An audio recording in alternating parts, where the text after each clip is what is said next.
Bonjour à tous, je me présente, Agathe Hugelet, vice-présidente communication au sein de la GEPI. Je suis aujourd'hui avec un autre membre de la GEPI, Olivia Torres, vice-présidente événementielle de la GEPI. On vous accueille aujourd'hui pour un nouveau podcast avec Pierre Chazela, notre invité du jour. La GEPI est ravie de te recevoir et d'en savoir plus sur toi et sur ton parcours. Donc tout d'abord, est-ce que tu peux te présenter, nous parler de ta formation et de ton parcours jusqu'à aujourd'hui ? Oui, bonjour à tous. Donc Pierre, moi je suis PMO manager chez Roche Diagnostic France. PMO, ça veut dire Project Management Office.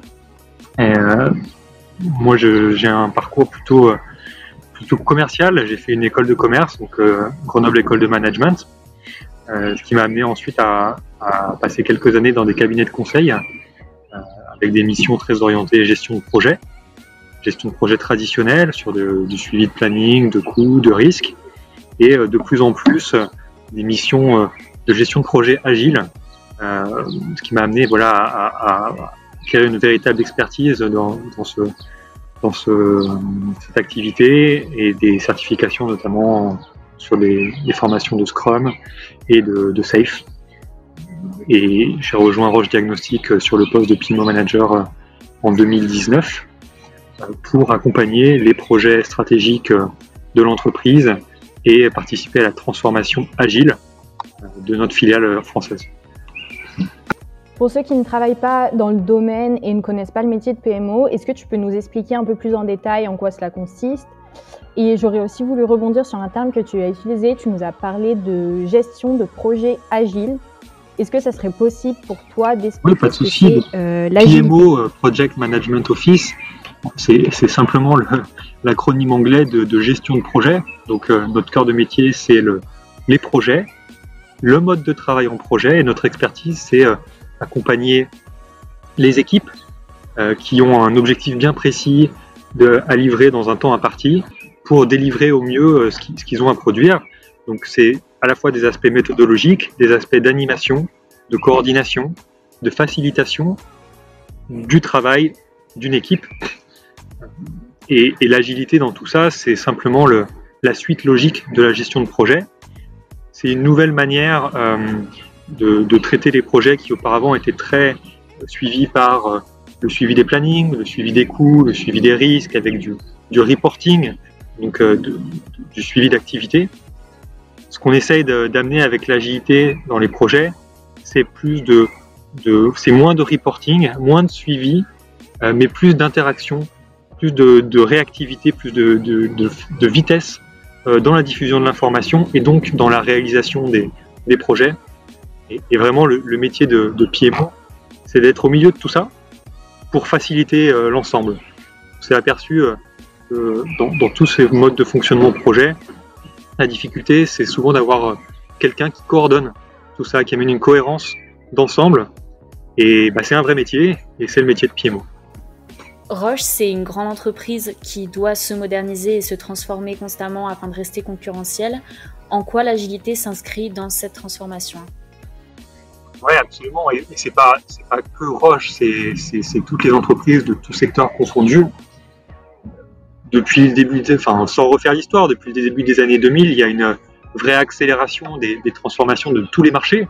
Ça va beaucoup plus vite avec le digital, avec Internet. Les marchés évoluent très rapidement, les attentes des clients évoluent très rapidement. Là où sur les décennies précédentes, les marchés étaient plutôt stables. Donc tout va beaucoup plus vite et l'agilité vient apporter des réponses à cette accélération des marchés pour changer les organisations, changer les entreprises dans leur manière de se structurer, dans leur manière de travailler, pour être beaucoup plus réactives par rapport aux besoins qu'expriment les clients, par rapport aux attentes des marchés et les attentes de la société. Ça se traduit à la fois par une manière d'être, c'est-à-dire des bonnes pratiques, et des méthodologies de travail très pragmatiques, très rationnelles, qui viennent structurer la manière de travailler, notamment en ce qu'on appelle time-boxant, c'est-à-dire vraiment en impulsant un rythme, en ayant une approche de transparence, de confiance par rapport aux collaborateurs, pour accélérer la prise de décision et le déploiement des stratégies directement au niveau des opérations. Donc on essaie de faciliter la prise de décision pour aller très vite entre la définition d'une stratégie et sa mise en œuvre opérationnelle. Donc au final, si on suit cette logique, est-ce qu'on peut dire que le métier de PMO, c'est un métier qui est voué à se développer dans les industries, du coup on peut dire un métier d'avenir au final. Le métier de PMO agile en particulier, parce que cette tendance d'accélération des marchés, elle fait que s'accentuer. Donc ce besoin d'avoir des personnes qui coordonnent, qui facilitent pour permettre à l'entreprise d'accélérer dans la prise de décision, c'est un besoin qui est de plus en plus présent. Et donc effectivement le métier de PMO, il est au cœur de ces transformations et de ces accélérations. Donc en tout cas j'espère pour moi que c'est effectivement un métier d'avenir, mais j'en suis convaincu. Alors maintenant, en quelques mots, est-ce que tu peux nous expliquer la méthodologie Scrum et son lien avec l'agilité ? Oui, alors Scrum, c'est vrai que c'est la méthodologie phare de l'agilité. Il faut savoir qu'il y en a énormément des méthodes et des méthodologies différentes. Scrum, c'est une méthodologie parmi d'autres, mais la méthodologie phare qui vise à organiser et structurer le travail en équipe projet.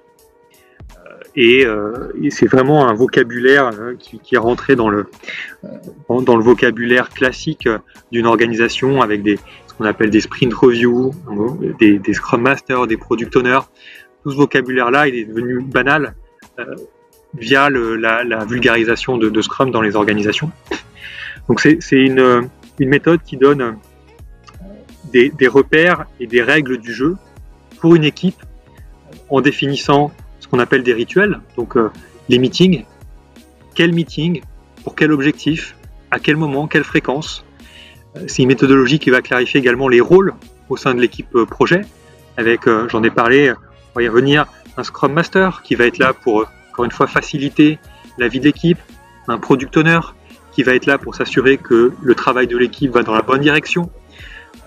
Donc, vraiment une clarification de qui fait quoi.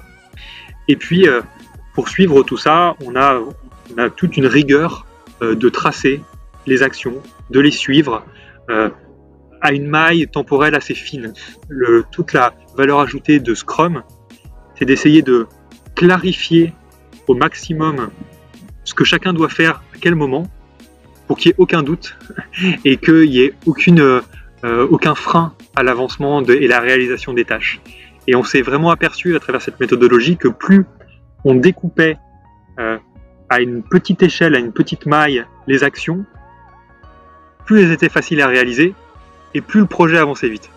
Donc tout l'objectif de cette méthodologie, c'est vraiment d'être très très clair dans ce qui doit être réalisé, qui doit le faire et pour quelle échéance. Dit comme ça peut paraître facile, mais c'est un vrai boulot et c'est en particulier le job du Scrum Master et du PMO. Aujourd'hui, tu travailles du coup au sein de Roche Diagnostic France, qui est une industrie de santé. Est-ce que tu penses que ton métier il serait potentiellement accessible à des pharmaciens ? Il n'y a pas d'obstacle particulier au fait qu'un pharmacien puisse être PMO. Ce qui est la preuve, c'est que Olivia est en stage chez nous. Donc rien n'est impossible, au contraire. Ce qui est important dans le métier de PMO, c'est pas forcément des expertises techniques. C'est pas forcément lié à du médical. Donc de ce point de vue-là, il n'y a pas forcément de lien avec la pharma. Par contre, ce qui va être clé, c'est les compétences relationnelles, c'est la proactivité, c'est l'énergie que la personne va mettre, c'est la rigueur dans le suivi des actions, c'est le sens du détail pour, encore une fois, bien clarifier ce qui doit être fait, par qui, quand. Donc c'est des compétences humaines plus que techniques. Et donc il n'y a pas forcément, je vais peut-être me faire taper sur les doigts par les écoles de ce point de vue-là, mais il n'y a pas de compétences qui nécessitent des années d'études ou des compétences clés sur de la pharmacie. C'est vraiment avant tout des compétences relationnelles, puis l'envie d'apprendre, qui peut permettre après de partir sur le métier de PMO. Évidemment, c'est un plus quand on est pharmacien et qu'on souhaite travailler dans une industrie de santé. d'avoir, j'ai envie de dire, la double casquette, à la fois pharmacie et PMO. Ça peut être qu'un plus, ça peut être qu'un plus sur la compréhension des différents projets qu'on mène, mais c'est pas une compétence forcément clé, sans qu'elle soit non plus bloquante pour un pharmacien s'il souhaite intégrer le parcours. Alors à présent, est-ce que tu pourrais nous décrire les problématiques de ta profession, les différents obstacles que tu peux rencontrer au quotidien? La difficulté majeure, c'est que un PMO est là pour structurer une manière de travailler. Et là pour clarifier ce qui auparavant pouvait être flou. Et là pour mettre des règles. Et quand on met en place un cadre de travail, quand on met en place des règles, on change les manières de travailler des collaborateurs. Comme tout changement, ça peut créer des résistances.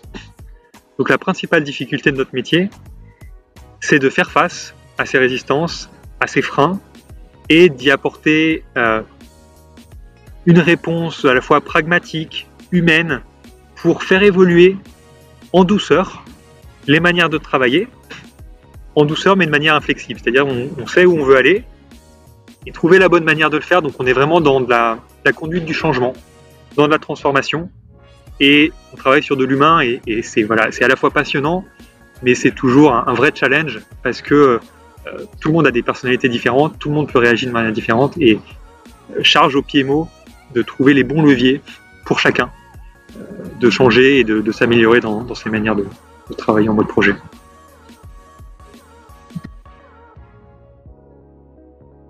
Par rapport à ton parcours maintenant, si tu pouvais y changer quelque chose, qu'est-ce que tu choisirais? Et si tu as des recommandations pour un étudiant qui voudrait se lancer dans le métier de PMO, quels conseils tu pourrais lui donner du coup? Question difficile. À chaud, je ne changerai pas grand-chose dans mon parcours. C'est toujours une histoire d'opportunités à saisir à des moments clés, et c'était le cas dans mon parcours de PMO, notamment en particulier sur l'agilité, qui est aussi un mouvement assez récent et sur lequel il a fallu se greffer de manière pragmatique et opportuniste. Le conseil, c'est, si ça vous intéresse, n'hésitez pas à déjà faire des petites recherches. Il y a vraiment énormément de contenu et de matière qui existent sur Internet, sur ce qu'est un PMO, sur ce qu'est l'agilité, parfois même trop. Il y a moyen de s'y perdre, mais ça vous donnera forcément une première idée du métier. Il y a évidemment des parcours académiques qui existent dans les écoles de commerce, dans les facultés. Je ne connais pas tous les intitulés de ces masters ou de ces parcours, mais il y a en tout cas un contenu académique qui existe. Et puis, comme on le fait chez Roche Diagnostic, tout simplement des stages, des alternances qui sont ouvertes sur des postes de PMO et qui permettent, sans pour autant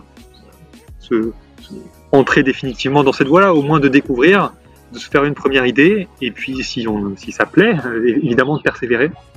Et c'est en tout cas de ne pas avoir peur, de ne pas se mettre de barrières par rapport à ce métier-là, parce que, encore une fois, il n'y a pas de barrière technique, il n'y a pas de barrière d'expertise, et si une personne a la motivation, la proactivité, la curiosité, il n'y a aucune raison qu'elle ne puisse pas s'épanouir dans la filière PMO.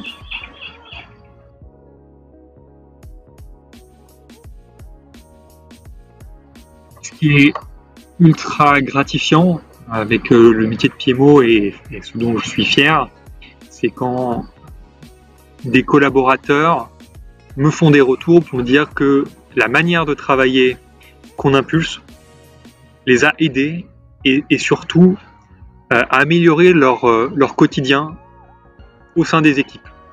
Et que les équipes fonctionnent de manière plus efficiente, évidemment, mais aussi de manière plus apaisée, avec des relations de confiance, et que ça instaure un cercle vertueux de collaboration, de confiance entre les membres de l'équipe, et donc de dynamisme. Et c'est vraiment ce qu'on recherche, et c'est pour ça que c'est un retour qui moi, me rend toujours extrêmement fier. C'est quand je vois une équipe qui vit, qui s'éclate, qui prend du plaisir sur des projets, ça veut dire que j'ai bien fait mon job. Est-ce que tu aurais une anecdote à nous raconter ? J'ai une anecdote qui rejoint un petit peu la question de tout à l'heure sur le parcours PMO et agilité. Ce qui m'a fait plonger dans l'agilité, c'est un peu le hasard. C'est à l'époque où j'étais stagiaire dans un cabinet de conseil. Comme tout bon stagiaire, j'organisais les formations des collaborateurs et des consultants. Il y avait une formation sur l'agilité. C'était en 2011, donc ça commence à dater un petit peu. Et au dernier moment, il y a eu un désistement d'un consultant pour participer à cette formation. Et on m'a dit, écoute, il y a une place de libre, vas-y. Donc j'y suis allé, j'ai participé, j'ai découvert l'agilité. Ça m'a permis d'être certifié Scrum Master. Et voilà, et j'aime bien raconter cette anecdote parce que, encore une fois, ça montre bien que c'est un peu le hasard, l'opportunité. Et puis ça a enclenché toute une série d'événements qui m'ont amené à approfondir cette expertise agile avec de nouvelles formations, avec de nouvelles certifications, qui font que voilà, maintenant j'ai un certain niveau de maturité sur le sujet, mais le point de départ, c'est un peu le hasard, et c'est ça qui est marrant et qui est aussi assez beau dans le parcours. Il n'y a pas de chemin tout tracé. Merci Pierre pour cet échange. Aurais-tu un mot de fin pour clôturer le podcast ? Le mot peut-être pour la fin, c'est ce que je disais tout à l'heure. N'hésitez pas et n'ayez pas peur d'être curieux, d'aller voir. Certes, le métier de PMO peut paraître au premier abord assez éloigné de vos parcours de pharmacien, mais dans tous les cas, si vous vous orientez vers une filière d'industrie, si vous êtes amené à intervenir dans des grandes entreprises, je pense que cette notion de PMO et d'agilité, vous allez la retrouver. Donc c'est toujours intéressant de l'avoir en tête pour vous préparer à votre vie professionnelle. Et puis, qui sait, et effectivement, peut-être que parmi vous, il y a de futurs PMO, de futurs agilistes, et que ce sera le début de quelque chose. En tout cas, il faut pas avoir peur d'être curieux, et ce serait vraiment mon mot et ma recommandation pour la suite. C'était la dernière question. Merci Pierre d'avoir consacré du temps pour répondre à toutes nos questions. C'est donc maintenant la fin de ce podcast. On espère que cet échange vous aura plu.